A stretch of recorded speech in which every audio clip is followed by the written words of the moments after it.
நம்ம ரெகுலராக யூஸ் பண்ணுற ஜீன்ஸ் பேண்ட் ஒரு கோல்ட் மைனிங்கில் வேலை செய்கிற ஒர்க்கர்ஸ்க்காக உருவாக்கப்பட்டது. 80s காலகட்டத்தில் கோல்ட் மைனிங்கில் வேலை செய்கிறவங்களோட தன்னோட ட்ரெஸ்ஸை கிளியறதை நோட் பண்ணுறாங்க. இதை நம்ம ப்ரிவென்ட் பண்ணணும் அப்படின்றதுக்காக ஜேக்கப் டேவிஸ், லீவி ஸ்டேரஸ் அப்படின்ற 2 பேரை கொண்டாந்து பேண்ட்டோட எட்ஜஸில் காப்பர் ஸ்டேரஸை ஃபிக்ஸ் பண்ணுறாங்க.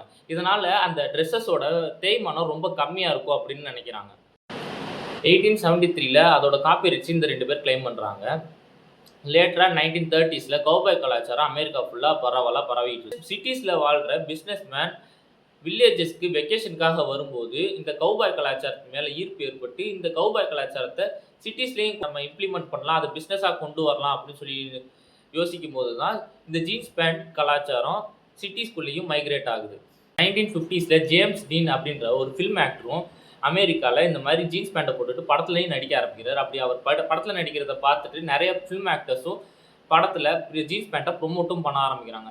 இதை பார்த்த மக்கள் ஜீன்ஸ் பேண்ட்டை போடுறத ஒரு பவர்ஃபுல்லாகவும் தன்னை போல்டான ஆளாக காட்டுறதாகவும் ஃபீல் பண்ணி நிறைய பேர் வாங்கி அதை போட ஆரம்பிக்கிறாங்க. இதை பார்த்த கவர்மெண்ட் ஜீன்ஸ் பேண்ட்டை யூஸ் பண்ணுறது ரெபல்ஸ் தான் யூஸ் பண்ணுவாங்க, இதை யூஸ் பண்ணக்கூடாது, இது ஒழுங்கினமற்றது அப்படின்ற மாதிரி சொல்லி பேனும் பண்ணுறாங்க. அவங்க பேன் பண்ணதுக்கு அப்புறமா ஜீன்ஸ் பேண்ட்டோட இன்ட்ரெஸ்ட் ரொம்ப அதிகமாகுது பீப்புளுக்கு இடையே. 1960 to 70 வரைக்கும் ஹிப்பி கல்ச்சர்ன்றது ஒன்று ட்ரெண்ட் ஆக ஆரம்பிச்சு ஜீன்ஸ் பேண்ட்டில் நிறைய டிசைன்ஸை கொண்டு வர ஆரம்பித்தாங்க. எக்ஸாம்பிளுக்கு டோன் ஜீன்ஸ், ரிப்டு ஜீன்ஸ் இந்த மாதிரி டிசைன்ஸ் எல்லாம் கொண்டு வர ஆரம்பிச்சிருக்கிறாங்க. ஜீன்ஸ் பேண்ட்டை பற்றின உங்களோட ஐடியாஸ் ஏதாவது இருந்துச்சுன்னா கமெண்ட் செக்ஷனில் லீவ் பண்ணிட்டு போங்க, நானும் தெரிஞ்சுக்கிறேன். தேங்க்யூ.